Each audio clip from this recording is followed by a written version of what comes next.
2 défaites, 0 points pour l'Olympique de Marseille qui est dernier de ce groupe. Et puis c'est le Sporting Portugal qui s'envole. 2 victoires en 2 matchs et c'est le prochain adversaire de l'OM dans les 2 prochaines confrontations. Alors on vous pose la question, parce que hier on ne s'attendait pas à ça avec les chroniqueurs. L'OM a-t-il vraiment le niveau de la Ligue des Champions? Regardons vos réponses. C'est non pour Alicia, c'est un grand non même pour Olivier Bossard. Oui face aux Spurs de Tottenham et non hier soir pour Benoît. Pas pour le moment, nous dit Karine Galli. C'est un grand non aussi pour Samuel Olivier.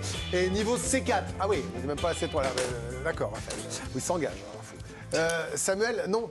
Non, là, sur ce que vous avez vu hier, et même, il faut être honnête, le match qu'on a vu hier, c'est pas le plus grand match de l'histoire de la Ligue des Champions. Je vais vous raconter un peu ma vie. J'ai un pote qui s'appelle Jade, et on débriefe à chaque fois les matchs de l'Olympique de Marseille depuis très longtemps maintenant, et à chaque fois, il me raconte la même histoire.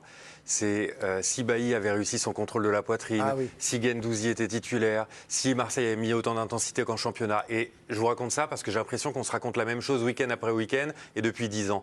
Parce que la vérité, c'est que l'Olympique de Marseille de 93 s'est terminé depuis longtemps, et on vit encore quelque part sur ce fantasme que Marseille peut faire quelque chose en Ligue des Champions.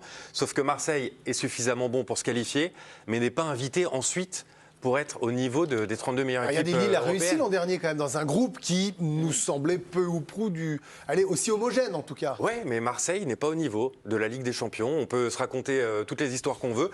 Quand ça joue bien, il y a quelques espoirs, Tottenham la dernière fois, mais quand Marseille est à son niveau ou joue un peu moins bien, la différence elle est nette. Et le bilan, il s'alourdit en Coupe d'Europe, en Ligue des Champions pour cette équipe de l'Olympique de Marseille. C'est des chiffres qui font très mal aux supporters marseillais. 16 défaites sur les 17 derniers matchs de Ligue des Champions. La seule exception remontant au match contre l'Olympiakos en décembre 2020. Ce pourcentage de défaites de 55, regardez, parmi les équipes à plus de 50 matchs de Ligue des Champions, il y a seul le Celtic et Anderlecht qui affichent un pourcentage de défaites à 58%. Et puis 66% des équipes ayant commencé, et là c'est pas très bon signe pour l'OM, une phase de groupe de Ligue des Champions par 2 défaites, ont été éliminés de toute compétition européenne à l'issue des phases de poule. Une fois qu'on a dit et répété hier et depuis le tirage, Olivier Bossard, qu'il fallait bien sûr respecter cette équipe de Francfort qui avait remporté la Ligue Europa. Mais on l'a vu à domicile se faire correctement corriger par le Sporting, qui est une très belle équipe, personne n'en doute. Il y a de l'espoir après la première mi-temps évoquée tout à l'heure par Samuel quand il y a un niveau de jeu. Mais hier, on a l'impression que c'était le pire de l'OM. Et en plus, le plus dur pour les téléspectateurs et les supporters français, c'est qu'on ne s'y attendait pas vu le début de saison de l'OM. Ouais, c'était assez affreux comme match hier. On a vu 10-15 bonnes minutes. Le reste, ça a été une succession d'erreurs individuelles. J'ai vu trop de cadres se cacher. J'ai vu trop d'erreurs. Et tout ça, ça a donné un cocktail assez indigeste. Après, je mets non. Est-ce que Marseille a le niveau? Non. Mais en même temps, est-ce que c'est franchement une surprise? On a une équipe qui a été complètement remaniée cet été. On a une équipe qui manque d'expérience à ce niveau-là. On a un entraîneur qui, pareil, fait ses débuts dans cette compétition-là. Et effectivement, après, on parle du fameux groupe. Mais enfin bon, on parle quand même de Tottenham qui reste plus fort. On parle de Francfort qui a gagné une coupe européenne la saison dernière quand les clubs français ont du mal à dépasser les poules. Oui, et le troisième, c'est le Sporting qui a été champion du Portugal il y a 2 ans avec l'un des meilleurs entraîneurs portugais à sa tête. Marseille sort du chapeau 4. Les chiffres de RAF font peur avec ces 16... incroyable, 16 sur 17. Donc au final, est-ce que c'est franchement une surprise de voir Marseille avec 2 défaites? Je ne crois pas. Et forcément, l'Olympique de Marseille, pas du tout épargné par la presse aujourd'hui après leur prestation hier. On sent que ce n'est pas du tout le même esprit qu'après la défaite face à Tottenham. Là, il n'y a pas de cadeau pour l'Olympique de Marseille. Amertume en une de la Marseillaise avec la détresse de l'international colombien Luis Suarez qui se prend la tête entre les mains après son occasion manquée. Toujours dans la Marseillaise, l'OM rate son retour européen au Vélodrome. La ferveur justement du Vélodrome qui n'aura pas suffi hier à porter les Olympiens. Même image de détresse en une de la Provence qui titre à bout de souffle avec encore une fois Luis Suarez avant de se rendre à l'évidence avec ce constat que vous avez en plateau, trop loin du compte. Et un autre constat terrible pour l'OM, Payet, une icône déchue, même s'il est toujours autant apprécié des supporters, il a été chaleureusement applaudi hier. Le niveau de jeu, quant à lui, n'était pas au rendez-vous. Dimitri Payet qui a vécu une soirée difficile. Ah oui. Et on termine avec le papier de l'équipe, déjà mal barré, c'est le moins qu'on puisse dire pour les Marseillais, avec cette deuxième défaite jugée logique face à Francfort. On va écouter Igor Tudor qui a une excuse à nous faire valoir. En tout cas, les joueurs sont fatigués. Je voudrais ajouter une chose importante. Il s'agissait de notre 3e match en 6 jours. La fatigue des joueurs était flagrante. Nous avons évolué qu'avec un seul défenseur valide à la fin. Certains joueurs ont raté des passes qui ne manquent pas d'habitude. Ce n'est pas normal de jouer autant de matchs, mais il faut l'accepter. Je ne dis pas qu'il a ouvert le parapluie à Karine Galli, j'écoute ses propos, mais enfin, est-ce que pour vous déjà, ces propos-là sont recevables? Est-ce que c'est une excuse valable? Ils ont autant de matchs que Francfort, hein, finalement, les Olympiens. Et est-ce que vous êtes déçus de ce qui s'est passé hier? Je ne vous parle pas en tant qu'amoureuse du foot, mais par rapport à ce qu'ils ont proposé. Ah bah oui, mais je pense que tout le monde est très déçu et je suis aussi déçu des propos de Tudor parce que je trouve que jusqu'à présent, il était quand même assez juste dans ses propos. Par exemple, le week-end dernier, lorsqu'il sort Balerdi, il le protège et dans le même temps, il tacle les supporters qui le sifflent et il a raison. Et il fait une erreur, il la corrige très vite en changeant Balerdi. Et là, finalement, sa composition d'équipe, elle posait question parce que finalement, il part du principe que Payet n'est pas en état de faire ce qu'il demande à son équipe. C'est son constat depuis le début de la saison et il l'a mis que 2 fois titulaire avant le match de hier. Et là, qui est le match le plus important parce que tu as perdu contre Tottenham, il met titulaire. Donc en fait, ça n'a aucun sens. Ça n'a aucun sens. Et on a vu que Payet était évidemment pas du tout dans un grand soir. Il était à court de forme, il était en difficulté. Et donc pourquoi il attend finalement la 60e pour faire des changements. Et la grande folie, évidemment, c'est Alexis Sanchez. C'est-à-dire que tu n'en as qu'un comme ça dans ton équipe. C'est pas compliqué. Tu te dis pas, mon Dieu, mais j'ai que des stars, qu'est-ce que je vais faire? Non, non. Tu as un joueur top niveau.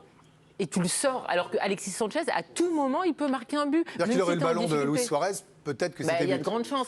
Et donc là, pour le coup, il s'est planté de A à Z. Tudor, quand il ose dire on méritait le match nul, mais enfin, Coco, t'as vu les nombres d'occasions mal gérées par Francfort et le match que fait ton gardien? Non, 1-0, ça reflète pas le match. Marseille n'a pas été au rendez-vous. Marseille a été dépassé. Marseille a été pas bon hier. C'est la faute de Tudor, c'est la faute de ses joueurs. Et je trouve ça dommage qu'ils disent pas que Marseille a été dépassé hier. Je trouve que toutes ces excuses, ça a terni un petit peu tout ce qu'il avait fait. Enfin, non, ça ternit pas tout ce qu'il a fait de bien, mais je trouve ça que remet en perspective. Notamment le début de saison, le bon début de saison en championnat de Marseille. Ça remet en perspective le niveau de la Ligue 1 et les adversaires de l'OM aussi. Tout. J'ai noté Lille 8e, Clermont 9e, Nice 12e, Auxerre 14e, Nantes 15e, Reims 16e, Brest 18e. Ce sont les adversaires. Lille et Nantes, c'est des victoires à l'arrache. C'est des victoires qui auraient pu être des matchs nuls dans le contenu. Bravo à eux, ils ont fait les Marseillais qui ont souffert hier, petite couche supplémentaire. Mais c'est-à-dire que c'est comme Lyon, même si c'est pas la même chose. Mais Lyon, allumé, hein. Ils ont rangé des victoires et il y avait un problème de fond de jeu. Marseille a eu la capacité de renverser Lille. Bravo à eux, ils enchaînent 5 victoires et 1 nul en championnat. Mais c'est pas exceptionnel dans le contenu, c'est tout. Karine parlait de Payet, de Sanchez, donc de 2 joueurs offensifs de l'Olympique de Marseille. Il y a des constats à faire sur le plan offensif. Ce qu'on a vu encore hier, déjà le premier constat, c'est que pour l'instant ils n'ont toujours pas marqué, que c'est la pire attaque de cette Ligue des Champions, que c'est l'une des équipes qui tire le moins, voilà, qui tire environ 8 fois par match et qui cadre 2 fois et demi par match. Donc elles font partie des équipes qui ont le moins d'occasions. Mais c'est un mal finalement connu depuis ces dernières campagnes européennes et notamment de Ligue des Champions, cette équipe de l'Olympique de Marseille. C'est 2 buts sur ces 8 derniers matchs, à chaque fois sur pénalty. Ça veut dire que ça fait 796 minutes en Ligue des Champions que Marseille n'a plus marqué dans le jeu. Et donc, il faut remonter à quand? À décembre 2013, le dernier but dans le jeu, c'était Diawara qui avait marqué pour l'Olympique de Marseille. Ce sera un très bon jeu, ça. Vous voyez, ça donne des idées de jeu. Il y a un jeu, c'est le jeu d'après. Je dis, ça donne des idées de jeu pour la suite. On n'est jamais à l'abri. Diawara, défenseur central. Vous imaginez. On peut chercher les derniers attaquants. Non, mais on peut peut-être imaginer que c'était sur corner. Je me souviens plus du but, mais bon, on peut imaginer que peut-être c'était sur corner, sur coup de pied arrêté. Donc c'est vrai que dans le jeu, Marseille, ça fait très longtemps qu'ils ont des difficultés quand le niveau est le top. Benoît Tremolinas, un mot avec vous sur le but, parce que vous êtes évidemment défenseur. J'ai l'impression que c'est une succession d'erreurs.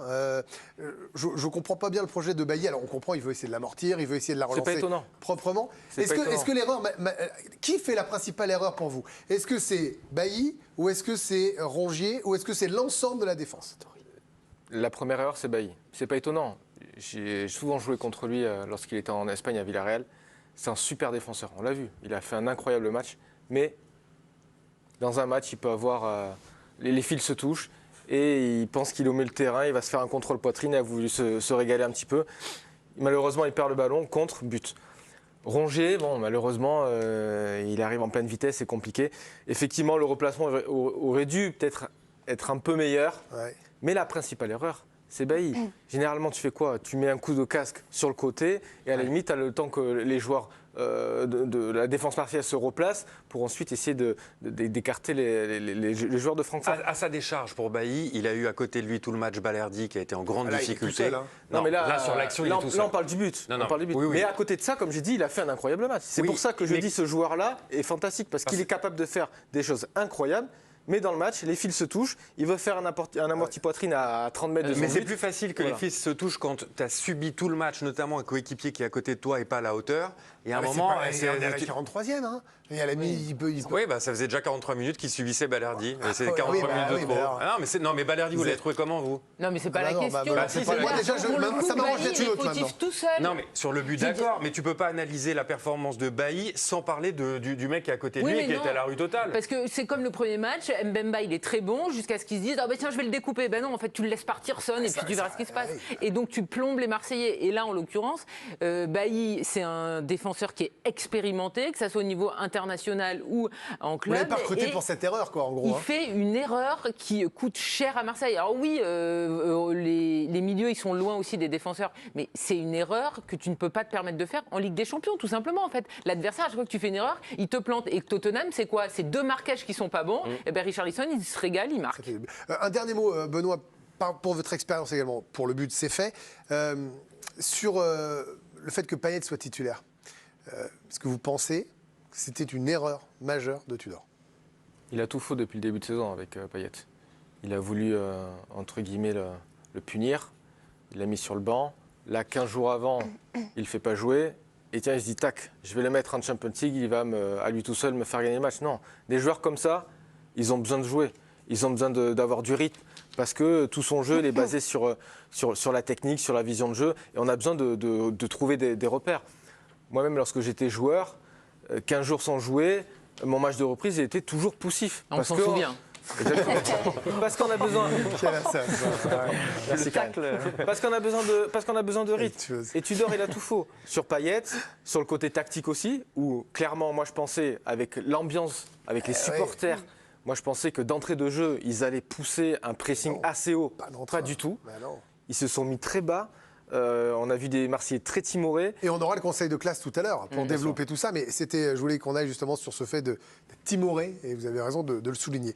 Un dernier mot, Alicia. Et puis, bon, c'est pas pour remuer le couteau dans la plaie, mais un petit peu quand même. Parce qu'il y a une donnée qui la fout mal, pour les supporters marseillais. Mais c'est cette banderole qui a été déployée avant le match Virage Nord. L'Europe va trembler. Revoilà les Marseillais.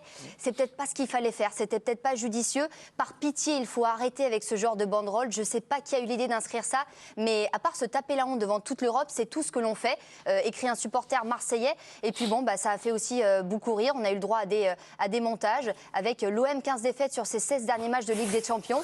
Mais bon, tranquille, ils ont sorti la banderole avec Kylian Mbappé qui explose de rire. Vous reconnaissez Mbappé, c'était lors de l'histoire de du char à voile. Bon, cette banderole qui fait un petit peu débat. C'est dommage, le reste des tifos était très beau. Ah oui, très beau. Il y avait la très belle Coupe d'Europe gagnée. C'est sûr que derrière une banderole comme ça, il vaut mieux gagner. C'est le fantasme. C'est le risque. On vit encore sur le fantasme. C'est juste la Coupe d'Europe en tifo.